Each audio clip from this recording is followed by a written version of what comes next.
Would like to call upon our next chair to take us through the session 3, which is about agriculture and environment. Ladies and gentlemen, Senior Professor, Department of Zoology and Environment Sciences, University of Colombo, a proud product of Royal College, Colombo, the same college where our president is from. Graduated from the University of Colombo in 1985, same university. With a major in zoology, he joined the Department of Zoology, University of Colombo as a probationary lecturer in 1986, received a Fulbright scholarship in 1988 to study in the US, where he has completed his master's and PhD in the US. In 1995, he returned to University of Colombo and worked as a conservation biologist at the University of Colombo for the past 2 decades. His main research interest has been the conservation of the threatened species in Sri Lanka, currently holds the post of senior professor. Ladies and gentlemen, please welcome Professor Devaka Weerakoon.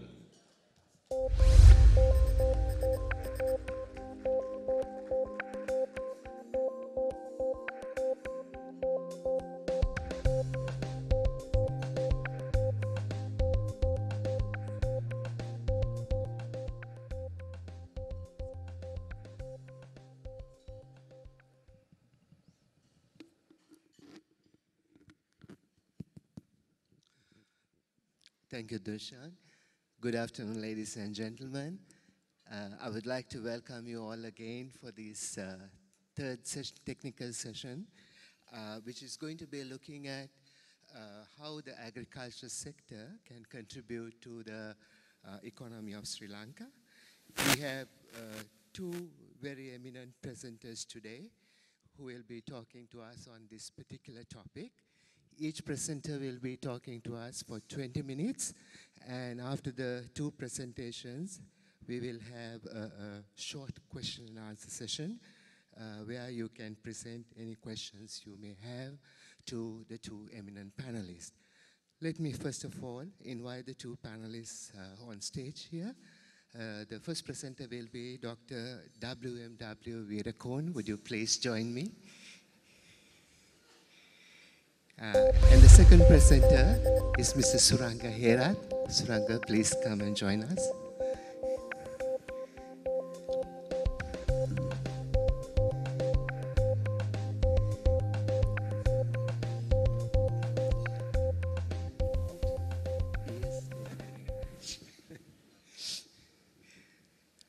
Okay, ladies and gentlemen, we will move on to the first presentation, which will be given by Dr. W.M.W. Weerakoon. Dr. Weerakoon has spent 38 years doing research on agronomy and physiology, as well as administration at the Department of Agriculture, where he retired as the Director General in 2021. He has received his basic degree in agriculture from University of Peradeniya, and went on to get his doctoral degree from Oregon State University, USA, on the topic of climate change. He has undergone training in many recognized international organizations, such as International Crop Research Institute for Semi-Arid Tropics in India, EPA Laboratory in Oregon, International Rice Research Institute, Philippines, National Agriculture Research Center for Kyushu and Okinawa in Japan, and Rural Development Administration in Republic of Korea. He has served on many statutory bodies. I would just mention a few: the Board of Study of Crop Science, and he was also a member of the teaching panel at the Postgraduate Institute of Agriculture at University of Peradeniya. He is also the chairman of the Research Committee on Agriculture and Food at the National Science Foundation. He also served as a board member of the Council of Agriculture Research Policy, Hector Cobacado Agriculture Research and Training Institute, Agriculture Insurance Board, and Land Reforms Commission. He has been working closely in collaboration with many local and international scientists over his long career. He has worked as a research fellow at the US EPA Environment Protection Laboratory in Oregon, International Rice Research Institute in Philippines, the National Agriculture Research Center for Kyushu and Okinawa region in Japan. During his illustrious career, he has received many awards, including the 2000 Start Young Scientist Award for the South Asia region, Best Agriculture Scientist of the Year ASDA Award in 2009. He has also been the recipient of Presidential Research Award 10 times since 1999 to 2017. And he has also received a Global Award for Agriculture from RDA, Republic of Korea, for the commitment and contributions he has made to agricultural technology cooperation. Currently, he is working as the Senior Agriculture Specialist of the Food and Agriculture Organization of the United Nations. Ladies and gentlemen, I give you Dr. Weerakoon, please.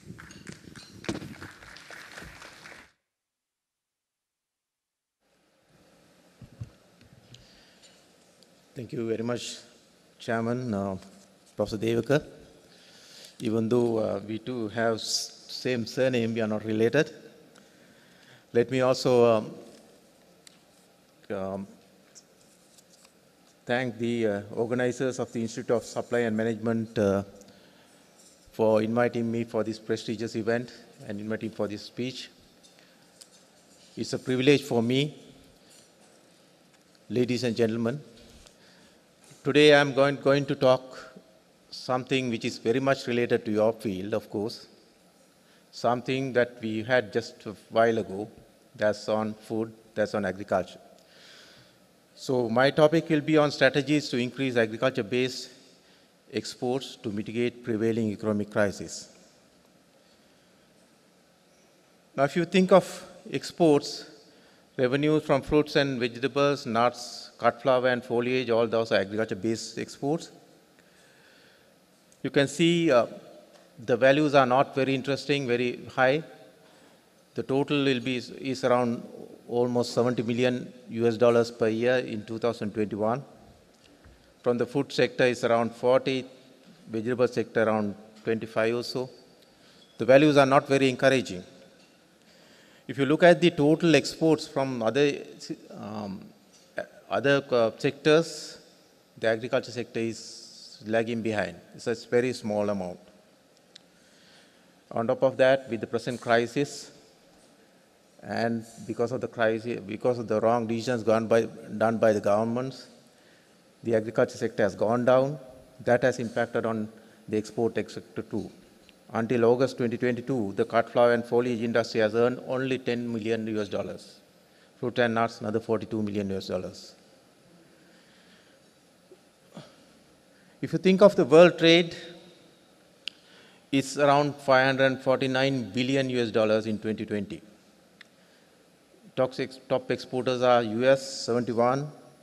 Mind you, the top importers is China, 72 billion. If you look at these exports of vegetable products, all these countries are doing, the developed countries are doing in a big way. We are also doing in a very small way. What is important to us is the imports.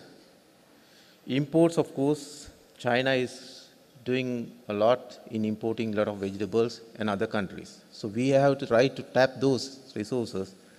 And if you look at the picture there, all these yellow countries are just net importers, not net exporters, whereas the blue color ones are net importers.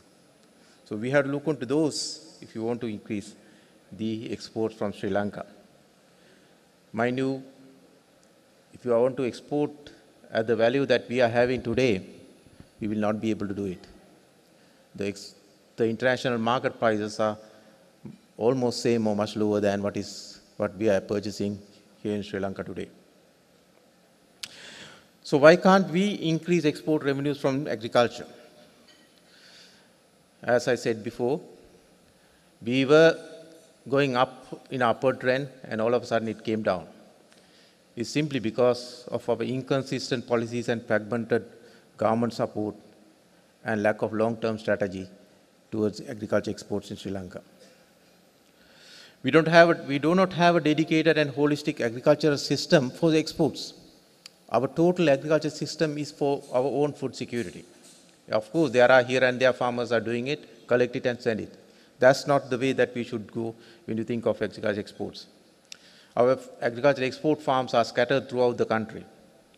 The people like you who are doing logistics support is a huge task for you all.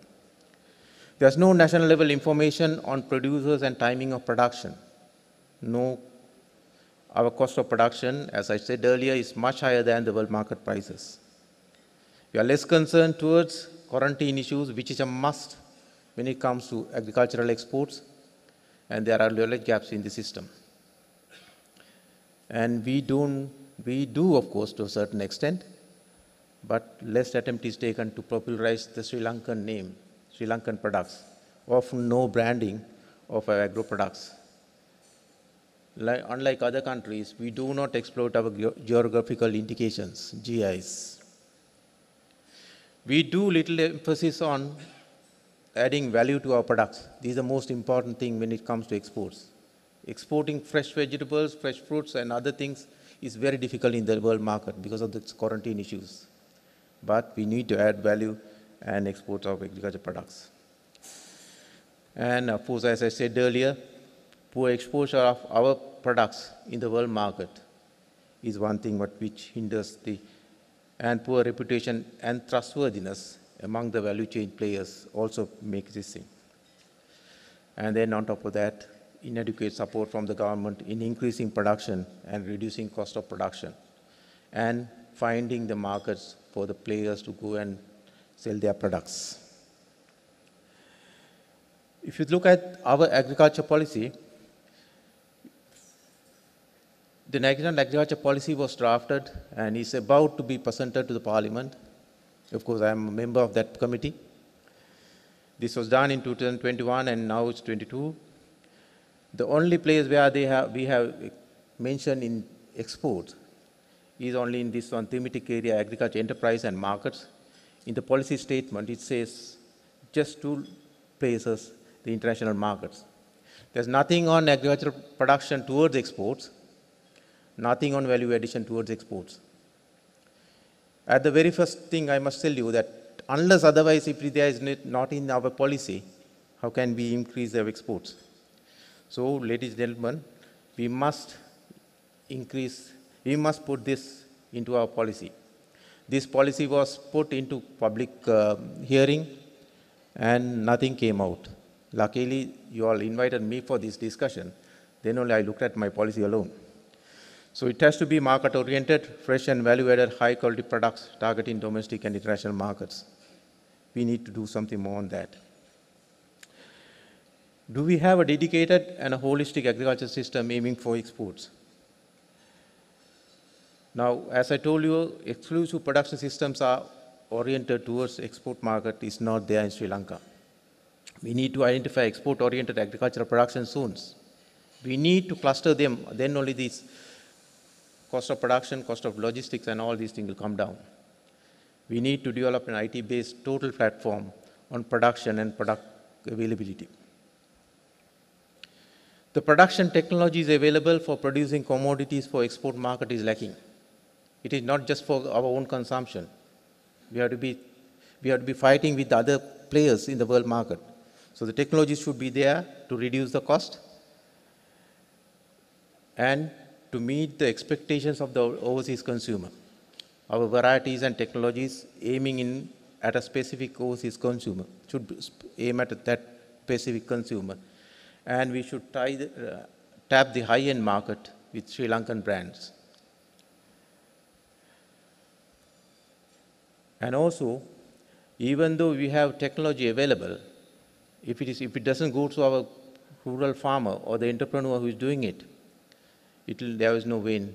So we have to have a holistic advisory system geared towards the production of agro-commodities for the export market. And the most important thing, of course, what we are doing, make available the inputs from primary production now to finished products. The inputs that you are using today, just fertilizer is not enough. We need to have high-end fertilizers, high-end agrochemicals, plus packaging, everything should be there. So the whole total value chain supplies should be intact, unless otherwise we will not be in a position to export our products. Plus, we need to have the volumes and the timing that volume should go out when the consumers on the international market needed them. As you know, our cost of production is much higher. This, of course, because of this organic issue. That will come down in time to come, but what we should do is productivity in our system should go up. Then only we can reduce the production, cost of production. To do that, we need to have required inputs, and we need to increase the efficiencies of those practices. We need to produce quality product.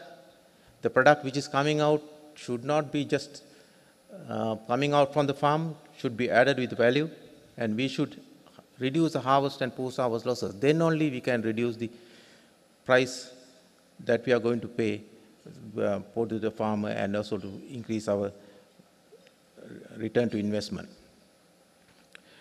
If you think of the production technologies and varieties, of course, there are technologies and varieties available with all kinds of high-tech technology. If you think of just a chili, the normal farmer is getting around 10 to 12 tons per hectare.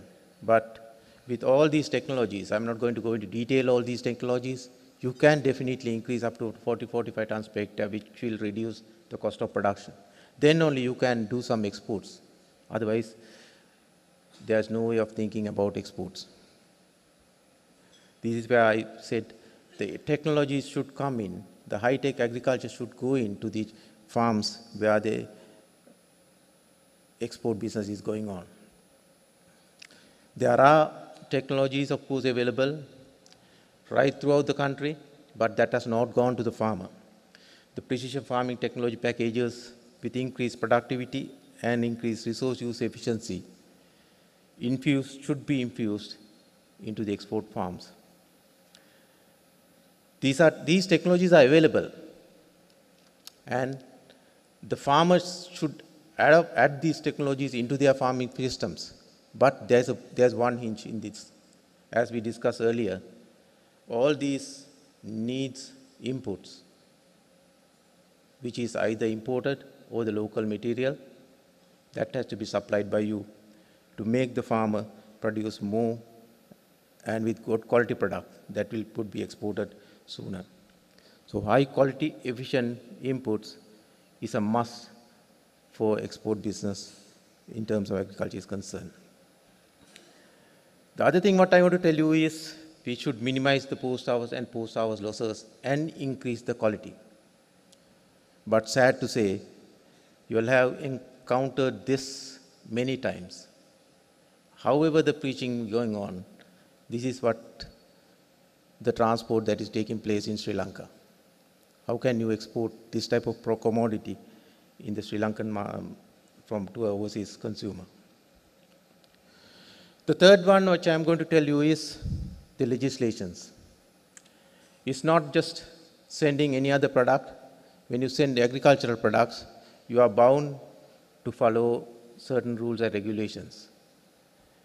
Nationally, of course, International Plant Protection Act, which we impose mostly on imports. But internationally, the FAO IPPC, where they make provisions for the applications of phytosanitary measures by governments to protect their plant resources. Quarantine is a must. We have WTO's SPS agreements. We have to obey those laws. So if anybody who is going to export something on fresh or any value-added product which can be harmful to any other country, they will ban it immediately. So we have to make sure that we follow all these quarantine measures.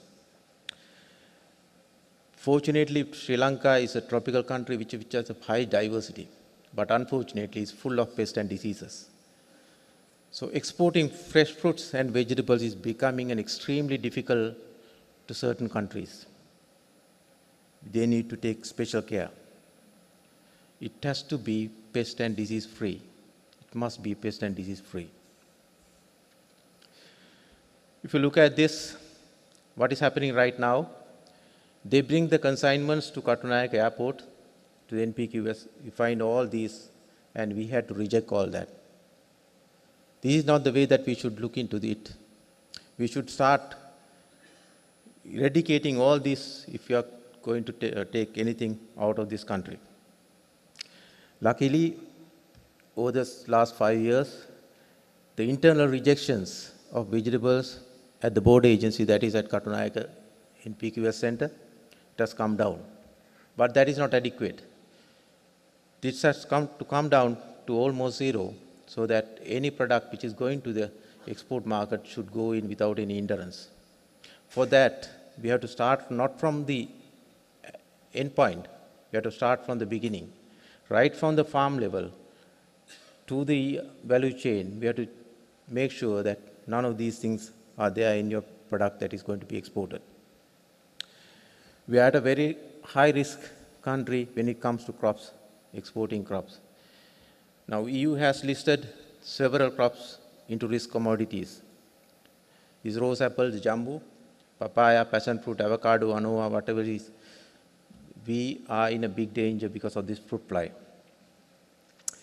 In 14 December 2019, EU has prohibited entering of these Caravilla family, Momodica, from the third world countries like Sri Lanka, unless otherwise we take effective measures against trips. Now, when we are doing that, we can't do organic agriculture and send it. We have to use agrochemicals to do that, to control these trips. If within the country, of course, you can. But if you are going to export an agricultural commodity, you have to make sure that it is free from trips. It's not only that. There are so many, even the curry leaves cannot be exported because of the citrus greening disease. Is a vector, curry leaf is a vector transmitted pathogen. I'm sure that some of you may be here, those who were exporting curry leaves to the other countries, they are banned now. Similarly, from 1st November 2022, we can't export any solanaceous product, fresh product, to UK because of this fall armyworm, that is Podoptera vertigua. That is because, you know, the Sena Dalabua just invaded Sri Lanka about 4 years back. Now it's there in Sri Lanka. So we have to make sure that the particular zone which is exporting that particular product should be free from fall armyworm. So to do that, we have to make sure that we have to have export promotions, export-oriented agricultural zones. Then only we can, from the farm level, we can guarantee that we can give the certificate to other countries that this product doesn't contain that particular pest and diseases. So for that, the field sanitation and certification is a must. We all talk about SL GAP, Sri Lanka GAP certification. That is good for Sri Lanka. That is good. Yes, it gives you pest and disease, chemical-free, chemical residue-free product with good quality product, with traceability and everything. But you cannot export SL GAP. We must have pest and disease-free certificate for that. SL GAP doesn't contain that. So for that, what is most important is the export field certification, a system approach where we monitor the production process and the field certification of high-risk crops, such as snake, goats, and all kinds of things, aiming for controlling the key problematic pests and diseases. So to minimize the technical barriers to export certification, one is we have to do the frequent updating and changing requirements of importing countries. The growers, the value chain players don't know what is coming in. So there should be a mechanism for updating the stakeholders of the supply chain on import trade information and sudden changes in the procedures of other countries. And also we have to improve the coordination among multiple board agencies. I'm sure you all, those who have gone to NPQS, they get clearance and then you go to customs and then you have to go to some other places and all that. That cannot be done. You can't open your packages every time when you go to another agency. So we should have an improved coordination in these multiple board agencies. We should have more frequent advisory and inspection at field level, educate the farmer. Improve the technical coordination among agencies issuing permits of export clearance, like NPQS, Department of Export Agriculture, Forestry, and all kinds of things. And we have to improve the institutional facilities for trade facilitation. There are delays in approvals, there are inconsistencies and non-responsive behaviors of officers, and there's little support from government agencies overseas for finding markets. That has to be streamlined. And to minimize delays in information retrieval and dissemination. Whenever you want to send your consignment, you submit your documents, and the documents are incomplete or falsified, then it will be an issue. Of course, very recently, for certain countries, e-agriculture e-certificate is issued for quarantine certificates, but not for other countries. Like the previous speakers, he said, we should bring in all these IT technologies into this so that these things will not hinder us from exporting our products. The other thing what I want to tell you is we can't just export our fresh products. There are big hindrances of that. Of course, it will fetch some kind of values. But what is more important is add value to our agriculture exports. These are some of these which is available in the world market. If you take chili alone, the red spice chili or fresh green chili is only 20–25%. Rest is value added. Red oleoresin, all kinds of things are there. But we do not do much research and development on these areas to add value and to send those value-added products which fetch much higher price than what is in Sri Lanka. So we have to move from primary production systems to value-added finished products. Look at this, the ginseng in Korea. It's from the tiny root, they make all kinds of things from ginseng. There are many players in that. A lot of research is going on into this. A lot of extension is going on to this. Technology is going into this. But there's one thing very clear. Whenever you go, any airport or any country, you can very clearly say it's ginseng by looking at far end. They have unique branding systems. We do have value-added products, but we have not gone to that level. Of course, when I searched the literature, we found these lipsticks from Chile, red chilies lipstick, but that is not enough. We need to invest more on research, on product development by the government as well as the private sector participation. This is a must if you are going for a value addition in the future. So we have to brand our Sri Lanka agro products, popularize our geographical indications. Of course, there are Ceylon tea, Ceylon tea, and Ceylon cinnamon. But there are lesser known fruits and vegetables in the export market. We need to exploit those. There are so many. I'm just showing you this. But we can't send these to the outside world. We have found there are so many medicinal properties, so many other properties which is important. We should find all these. But to do that, we need research and development to see the beneficial effects of all these and to brand based on that. So we need to exploit the possibility of having an export market. And we do need to document these facts.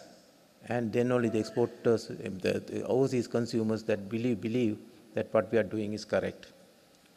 And to export a variety or to import a variety, we need to have a Plant Variety Protection Act. I know there are some players, they bring in, add value, and send it back.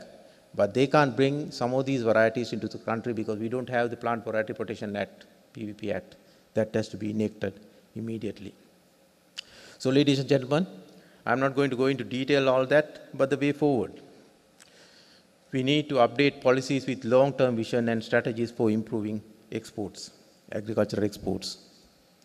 We need to streamline government support with a central body merging all board agencies, a single window platform, so that the exporters will not have any hindrance when they want to export. We need to develop a dedicated and holistic agriculture research and development system, totally towards export market, developing products for export. We need to identify dedicated agricultural export promotion zones. This is a must, with all necessary powers and support, so that the exporters should not go here and there finding what is available throughout the country. Plus, the agencies can also go and do the checking and everything in that particular place, so that the producer can send it immediately from their product to the export market from there itself. We need to identify geographical indications, the true Sri Lankan products. We need to brand them. We need to make sure that overseas consumers know this. And we need to provide all support for branding our agro products.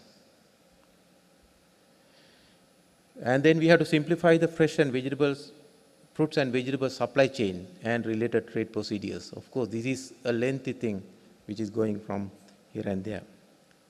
And then to strengthen the Sri Lankan NPPO, National Focal Point, and allied institutions to improve Sri Lanka's capacity to comply with sanitary and phytosanitary measures imposed by other countries.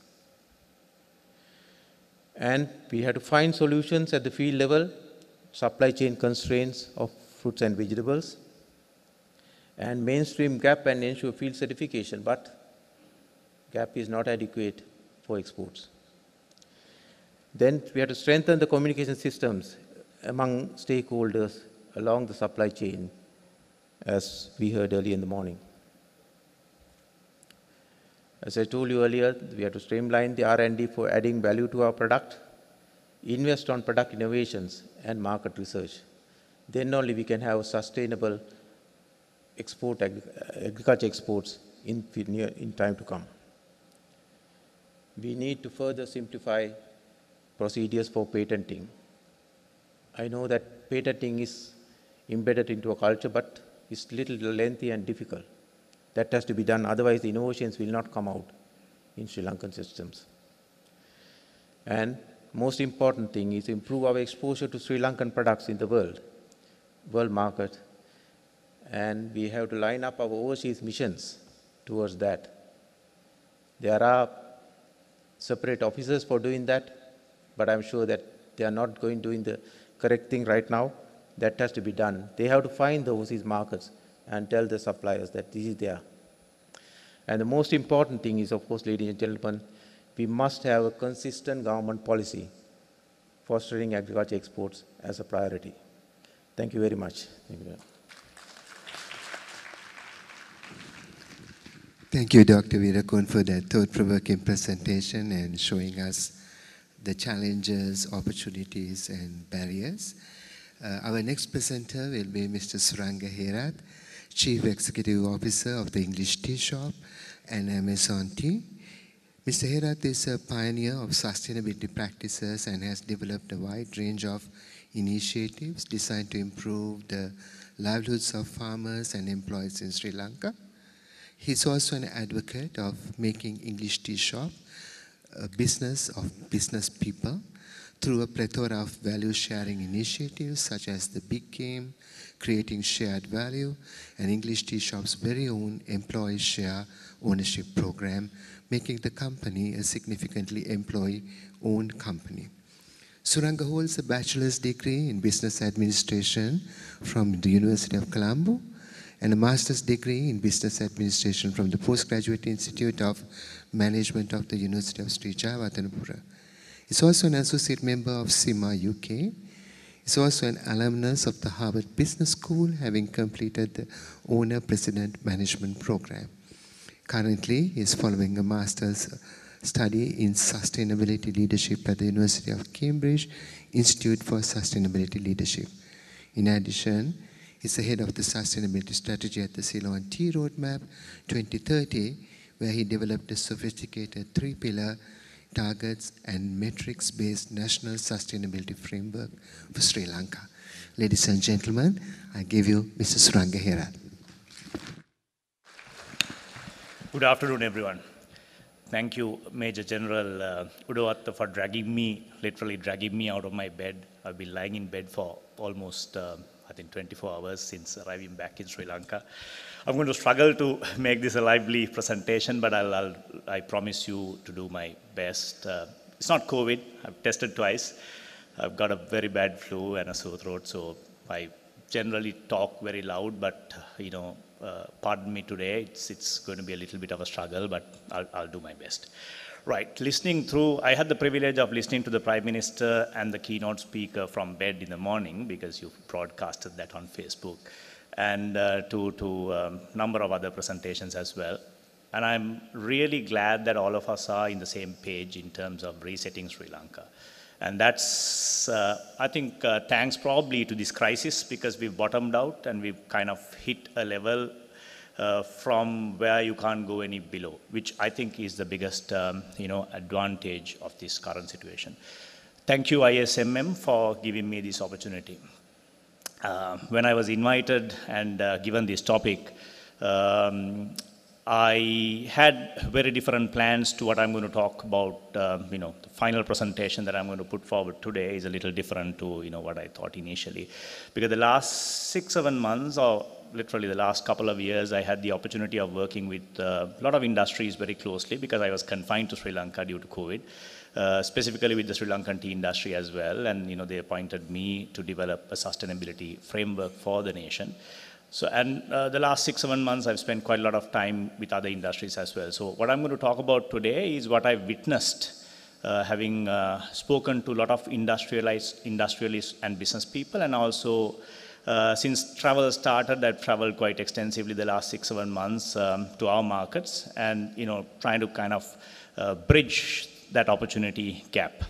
But my story is also going to start, like many of you, with a little sob story. Sri Lanka is in a bad, perilous situation, and there is no escaping from the fact that it's pretty bad.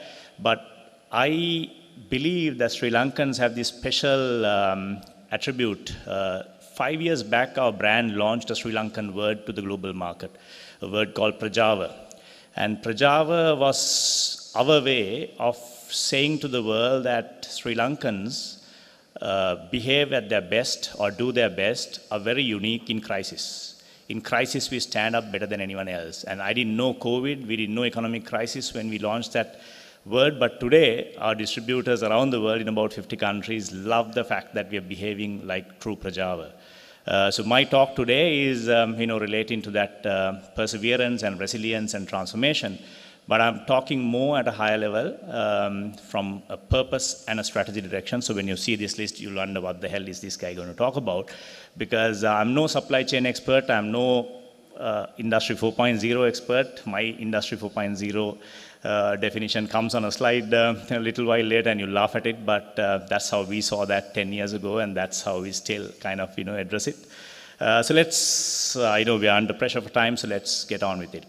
So this sub-story can't be avoided. When you look at this graph, this is the most recent update of Sri Lanka's external sector performance, Harvard Growth Labs. I've been using the 2018 version until today, but I saw the 2020 version come out, so I've replaced it.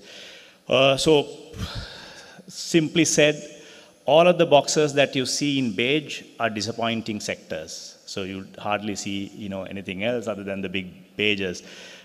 So what this does is this puts a country's export baskets, HS codes is what they look at. They look at the differentiation, they look at the level of value addition, they look at the level of wealth and knowledge transfer upstream. And when you look at Sri Lanka, majority of our thrust industries have a beige color, which is a minus figure. I know people at the back might not see the figures exactly, but I'll be happy to share the presentation with you. If you go to Harvard Growth Labs online, you'll see quite a lot of this done in different graphs in a way that makes sense. There are a few tiny industries that are in this bluish color that shows there are some promising sectors, but unlike popular belief, tea, my industry scores a huge minus of 2 something, which is like, pulling the country behind. But even those industries where we think we're doing well, I don't think we have done that well. From, most parts of apparel, ICT, tourism, migrant workers is not included here, but even if you add that, it will be the same thing. So this is, I think, not anything new, but I think we need to appreciate and acknowledge that this is a historical problem. This is not due to COVID, this is not due to the current crisis. The 2020 figure is slightly better than the 2018 figure. We are on a minus 0.19 now. If I remember right, 2018 before COVID was minus 0.39. So we're still on a minus, maybe going in the right direction, but not enough. So when I saw this quote from Central Bank a couple of years back, saying that Sri Lanka has to move from its traditional product exports, including garments, to high-tech, I couldn't disagree because obviously there is a problem. But like many things in Sri Lanka, we define problems and we defined the reasons for the problem very wrongly. If we try to move ourselves from these sectors that we have built over centuries in some cases to things that we think are going to pull us out of this rut, we might probably be ending up changing the pillow for a headache, a very sustainable statement put forward by our forefathers. So, sob story continues, the planet. It's not just Sri Lanka, the whole planet is under crisis, which is true. And that has also been the case for the last couple of decades. The great acceleration of the last 70 years have seen to it that we are facing a huge climate crisis, a huge biodiversity collapse, and for me, the biggest issue the world is facing is the rising social tensions, social inequalities. And if we continue in this trajectory of growth, if we continue our consumption, lifestyles, growth rates in the same fashion, we will need 2 planet Earths by 2100, and all of us know that that is not an option. And if you look at the social inequalities, COVID has increased that. If you look at countries like South Africa, the inequality levels are higher than during apartheid times. Unbelievable. If you do a proper assessment of Sri Lanka, I'm sure we will all be shocked. At a global level, 10% of the world's richest own 52% of the world's, are receiving 52% of the global income. Half the population of the world is only receiving 8.5%. So it's massive. So problem continues. And then when you reset, whether it's agriculture or any other sector, you got to be really mindful of not only Sri Lanka's pathetic state, but the globe is also unable to deliver everything that we are currently demanding. Forget about growth and future populations. My definition of IR 4.0, I don't have the definition here because I couldn't really, understand this whole merging of the biological, physiological, and digital spheres. The way I understood IR 4.0 is that we don't know what we don't know, and it's crazy. So I'm not even trying to understand. But the way we saw IR 4.0 5-6 years ago was that it's disrupting all of us. It's putting everything in a disarray. It's growing at an exponential pace compared to the previous 3 industrial revolutions, which grew at a linear pace. And it's affecting everything. It's not just consumption, it's not just production, it's like from governance to management to systems. I think Takshika covered that brilliantly. So it's really affecting us. But here's the hope. If you look at the right-hand side on that table, this is what we read from IR 4.0 about roughly, I think, 5-6 years ago. A real opportunity of IR 4.0. And when a country is bankrupt, when the planet is suffering, I think this is how you got to read this challenge and try to see whether you can come out with a positive. Single company innovations are no longer valid. There is tons of examples, global and local, where everyone has to evolve together, innovate together. This is where the platform, the word platform also came to being, I guess. And you can't stop with one innovation, you have to continuously innovate, which is a positive thing, because that means everyone's got a chance as long as you keep doing well. Collaboration, networking is key and king. Customer is king, is gone now. If you're not driving your value chain with you, you're done. So that's also positive from our perspective. And technology is not everything. I think a couple of speakers, including Takshika, mentioned that technology is great, automation is great, but then how do you marry human? But the way we saw it is, how do you really get connected to the future needs of this human being, and then how do you kind of service them? How do you get close to them through the marrying of technology and a human?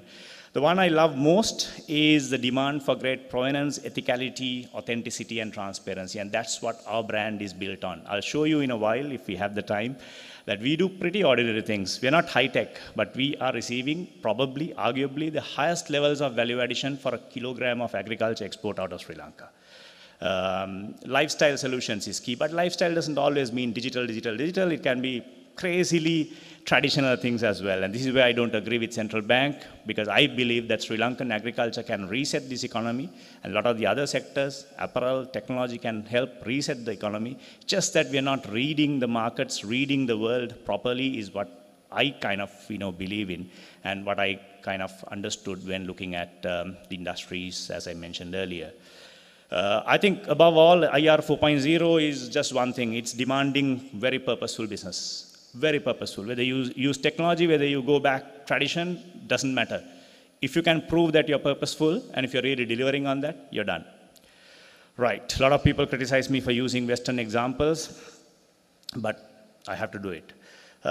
So, a couple of examples. The biggest problem that I see in Sri Lanka, whether it's agriculture or anything else, is we are not even unable to phrase it out, our purpose for existence, as a country, and as business people, and as people, right?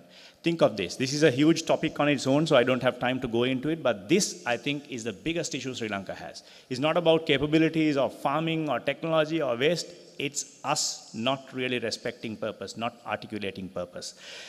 Tea industry, I can talk very openly. I know there are colleagues, competitors, because we work together. We have lovely, collaboration in the sector, so I can be very open and say 99.9% of colleagues of mine, including myself in the industry, I've been in tea for 25 years. We are in it for the wrong reason. Our purpose statement itself is wrong. We are there because we produce the best tea in the world, because we got the expertise, we have generations of experiences, we got machinery, we got, everything. So we got the best of everything, and now we are working on a GI. I'm also part of that committee, but I think GI is not going to sort anything if you ask me. And if you look at the tourism side of things, no different. We wanted to be wonder of Asia. Who the hell wants Asia? People want out of the world. You don't want to be in Asia, you want to be out of the world. So your tagline, your activities, your purpose has to be driving people, talking about Sri Lanka's out-of-the-world experiences. We are not doing that. So Sri Lanka, close to it, but then do we see activities that can really build confidence in our markets so that they'll come this way? If you look at these businesses, I get criticized for highlighting these businesses, and I love doing it anyway. Businesses like IKEA, for example, their founding purpose was to provide better living solutions for people with low spaces and low budgets. The biggest furniture business in the world is still staying true to that purpose, right? If you study that, you'll understand. They scale. Walmart, the world's biggest business, they still look at underserved rural populations, right? They're still there, close to $500 billion of turnover. I'm not saying be like them. I'm just saying even at that level, they're like 5 times the size of our country. They're still true to their founding purpose, and they've grown according to that. We can talk till morning if you go on like this, but the second biggest problem, strategy. I think a lot of people mention strategy as well. So there is no use in having the greatest purpose statement and a mindset shift to that purpose if you don't have strategy. Again, Takshika mentioned it, a lot of people define these things very differently. I also have my favorite definition, but it's not really in definition. It's about whether your strategy will make you unique or not, right? My favorite definition is strategy is just 2 parts. One is your value proposition, what customers, what needs, what relative price positioning. I know it's theoretical. The academics are talking practical, the business people are talking theory this day and age. And then the other end of strategy is competitive advantage. How do you organize your activities to deliver that value proposition differently? Industry after industry in Sri Lanka, we're all doing the same way. We all believe that there is one way of taking market share. This is what the policymakers should realize. The more you liberalize, the more you open up, you allow people like us to kind of come out and do crazy things and bring crazy value to Sri Lanka. That's the only way developed countries have developed. So strategy can't be taught. You've got to really exercise it. But industry after industry, we are after the same customer. We are fighting for a share of the same size pie. We are not really moving into new pies or new demands. I'll probably hopefully make a case for how English Tea Shop has achieved it by showing you what we have done, but I don't think we have a lot of time. So Sri Lanka's tea industry, if you take for an example, is a classic example, again for the wrong reasons. We've been stuck at that $5 level of earning for since I was born, I think. Or at least the last 25 years of my experience. Why? because we are all sharing the same passion. It is great. We are all very purposeful, very, very passionate about what we do. But we haven't been able to really break through the shackles and do anything differently. Because if you look at one company after the other, right? One company after the other, their purpose is the same, their strategy is the same. When your strategy is the same, you're not going anywhere. This is not a problem of Sri Lanka or our economic situation or the current collapse. It's just the way we are looking at things. It's very wrong. This is a message to the business community here, right? What would it take for us to take us to a higher level of value addition? It's just a reshift in our purpose and a reshift in our strategy. Again, a complex subject, but I think something that we need to really take to our hearts. So English Tea Shop, very briefly, I think about us. We have to talk about us because I'm here. So when we launched English Tea Shop in 2010, we killed a conventional business, a business as usual, and then we created what we call a purpose-led business. What did we want, or what do we want our customers to know or remember of our name? When you call something English Tea Shop, I'm sure you must be getting crazy thoughts, right? But I'm telling you, 12 years later, when customers think of English Tea Shop, they think of two things: the large green circle on to your left, an empowering tea revolution in organic farming and employee ownership. That's it. English Tea Shop doesn't mean an English tea culture, a Sri Lankan tea story, nothing of that. We've done so much work around the brand's purpose. That purpose has stayed true for the last 12 years. It's just two things. We deliver profitable organic farming, and we are an employee-owned business. That's it. In 50 countries, we're known for that. We're not really, known for anything else than that. So we have a creating shared value platform, 3 pillars, no time to go into all 3 pillars. The 3 pillars that you see there on the screen is reconceiving products. We have really reconceived products in that organic market space. I don't have time to go into detail as to how. And then we have redefined productivity not through the application of automation, but through crazy practices like open book management, employee ownership, and a really ethical, approach to employment, and our customers know that. But today's audience is mostly on the supply chain side, so I thought I'll just pop some other things that relate to the supply chain side of it. So the 3 pillars that English Tea Shop is known for, one of the biggest pillars of our success is how we've developed local clusters. We moved out of an auction system in 2010 because there was no way to build a brand out of a commonly shared commodity platform. We had to prove that we were building agriculture better, and that's what we did, and that's what we have been telling the market.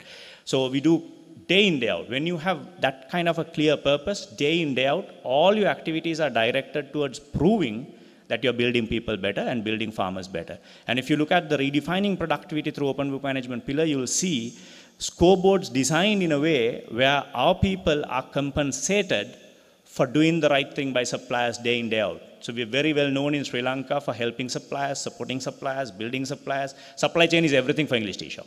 And our customers know it, and they're very supportive. Through COVID, through the economic crisis, our customers around the world have been very, very supportive because they've seen how we develop people better than most other brands that they work with. So these are the 2 virtuous cycles that govern our activity system at English Tea Shop, right? So these 2 we live by day in, day out. Onto your left-hand side is how we develop farmers, how we make them sustainable, profitable, organic farmers, and how we do that through knowledge building and building their livelihoods. Onto your right is how we are 30% employee-owned, shares given free over the last 5 years. We'll become majority employee-owned by 2027. And how do we do that? Through open book management practices and knowledge building. So when your activity system is limited to this, these are activity system, right? You saw our purpose, these are activity system. This is all we do. We don't do tea. This is all we do. And the brand is known for that. The brand is growing because of that. I hope I've got about a minute more, right? So when you elevate to become a brand, you shift from selling products to selling experience or marketing experiences. Again, we have hundreds of examples. You might, if you wish to learn more, visit our website, you'll see some of the crazy things we do. We're like a moments and occasions-based business. When you see us, when you see a product like this, I don't think tea comes to your mind, right? The brand name is not there. What's inside is not there. Nothing is clear. You just have a tagline saying uplifting moments. So we have like moments and occasions like this, a crazy amount. And the drawing is everything. The art here is drawn by a French artist called Margot Carpentier. And we have our designers as well as external designers who put things together, but we have these artists who draws things. So we are selling an art here. Tea is inside, right? And the amount of opportunity that you can capture when you handle branding like this is, is crazy. So that is what happens when you shift from product to more experience, and then you become a brand because people realize you. Just the sight of that teapot, that's all English tea shop. The hint of English tea shop is only in the teapot in the middle. There is no wording, and people know. I'm not saying we are Apple. We are still a $20 million business out of Sri Lanka and a 15 million pound business out of UK. But we only deal with 400,000 kilograms of Sri Lankan agriculture to bring that money, right? If you calculate and see, you'll put us at the highest level of the world if we continue to grow at this level. Advent calendars is a big sector for us. So this is an Advent calendar. I'll show you a little video we did in-house. Hope it plays to give you give you a hint as to how crazy our IR 4.0 is without use of technology. This is like very manual, and we do things that people like Unilever and people like yourselves will never be able to touch, because that's the way we can probably stand out. And otherwise, if they automate, we are done, right? We are killed. So let's hope it plays. There are no sounds. That's fine. So that's an Advent calendar that would retail for about 30 euro in our European markets. It's got only 50 grams of tea and botanicals. Not much tea, but most of the botanicals you mentioned. There is sound. Right, at the end. Okay.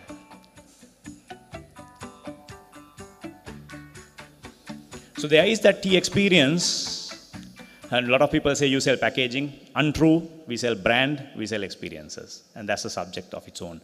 So the last thing I want to show is, I wanted to show you global examples, but we don't have time. I've run out of time. But these brands were all built by ordinary people with no capital, coming from very rural places.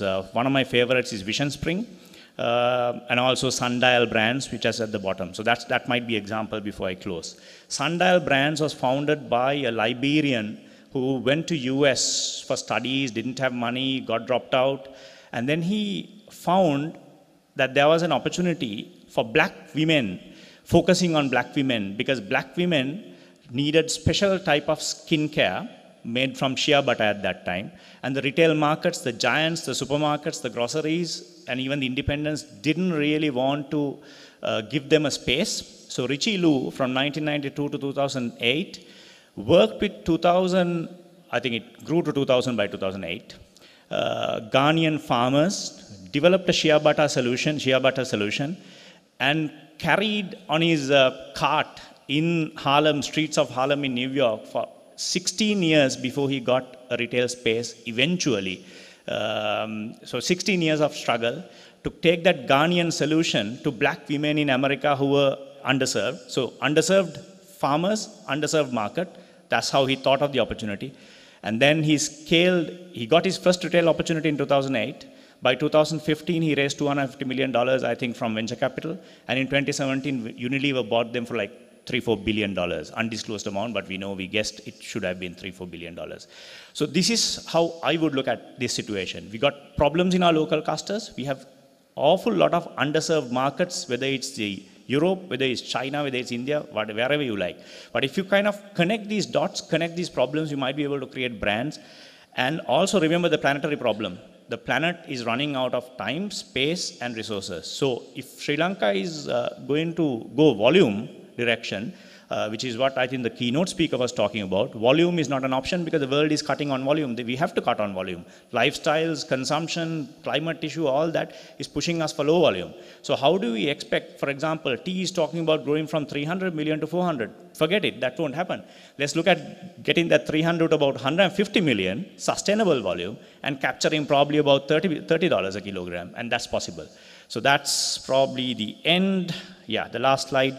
Agriculture, even in its most traditional forms, I think can help Sri Lanka rebound. Thank you.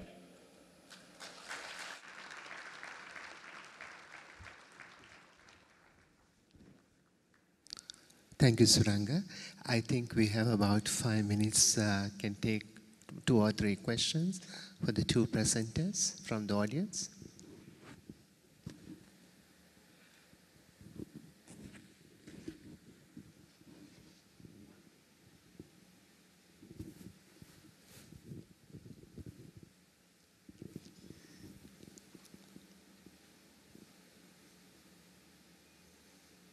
think it's a very interesting two speakers, done very well presentation, I must appreciate. And coming to my question is, now you all mentioned still agriculture has a potential to be in short, right? But for the past information, if you look at it, even prior to this situation arise, it has not shown. Now the second speaker mentioned we should not go. First speaker mentioned we have to reduce the gap. You mentioned not to gap, other way. But I don't know what to do, what to expect, we have no facts to show.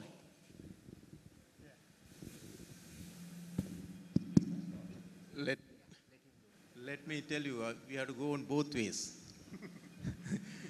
The volumes plus the thing what he said.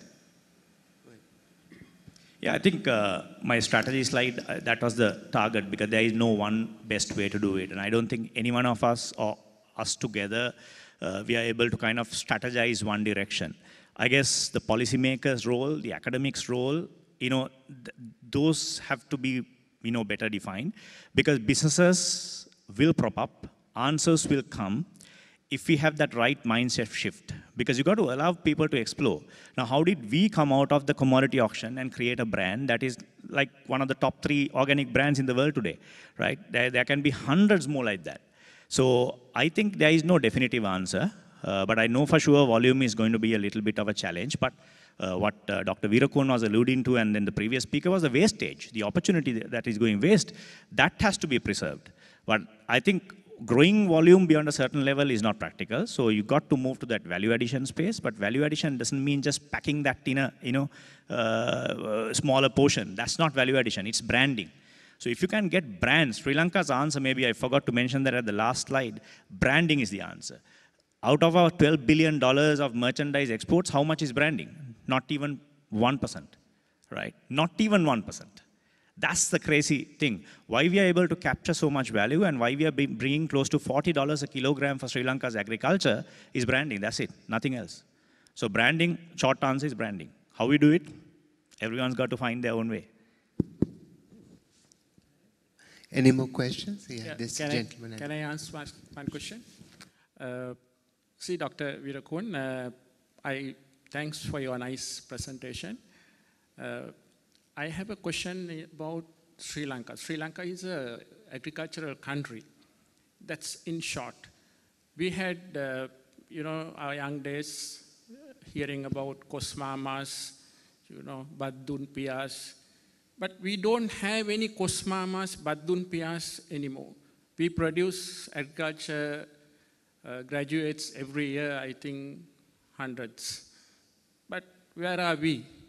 What's wrong with the country? Of course, I don't agree with you on that because those days, of course, yes, we had badun pias and kosmamas. But today, I think there are many kosmamas, right? Just not one individual. I think what we should look at it is that way. Everybody should contribute in whatever way the form it is to make sure that ultimately the volumes of the product, whatever it is coming out, will be much higher. Why I'm saying that is because, of course, yes, as he said, we had tea in 1940s. We started it. We started exporting it. And a while ago, you said how we brand that, how we improve the value of it and do it. And so that's what we should do. We should not think in terms of, as he said very correctly, volumes, but volumes plus the add value onto that. And that's where we should go, I think. For that, we need to have research and development in that. A lot of research should be there. Yeah? Can we get a mic to that gentleman?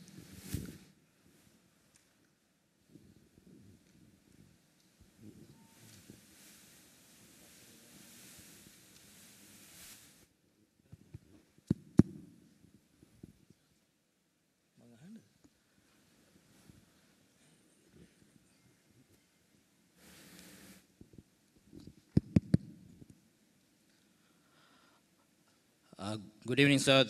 Thank you very much for your lovely two presentations. I don't mind who's going to answer to my question.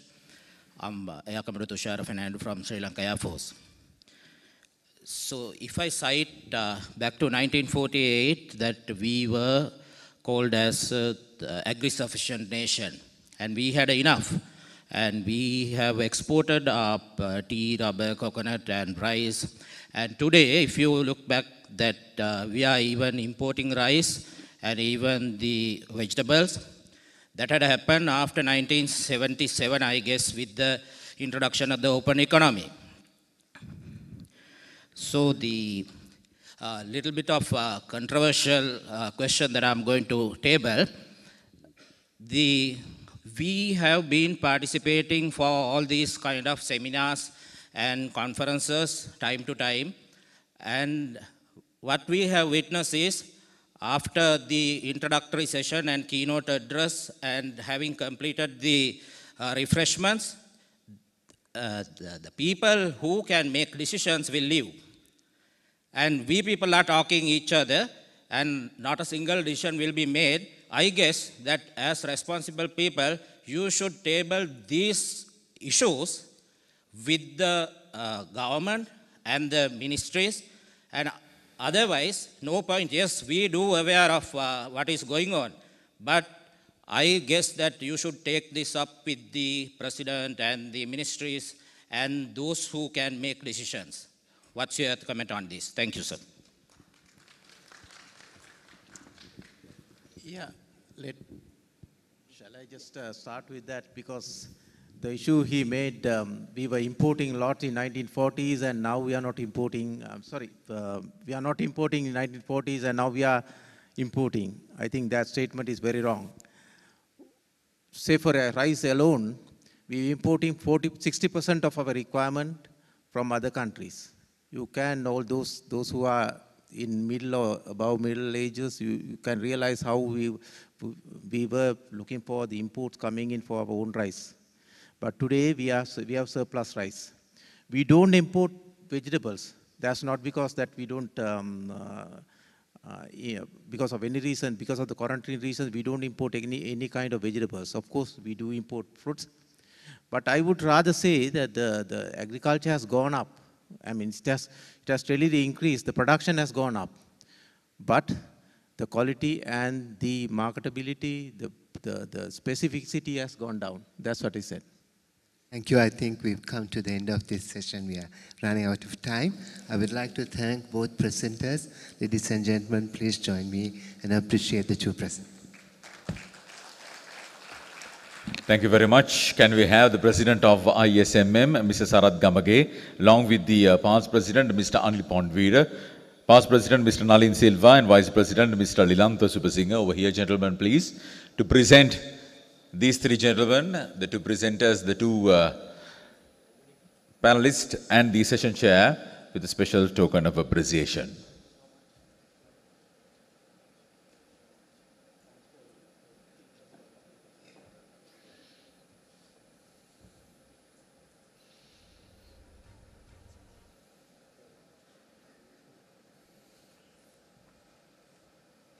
So the first token of appreciation being presented to ladies and gentlemen,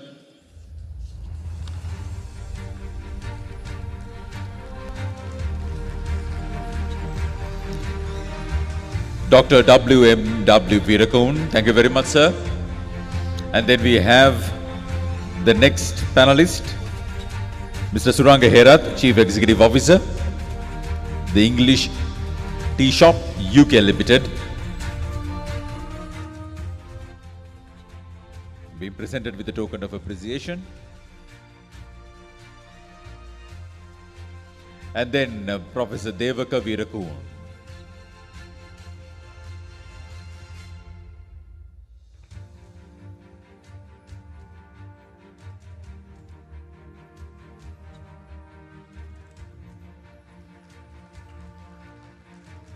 Thank you very much, gentlemen.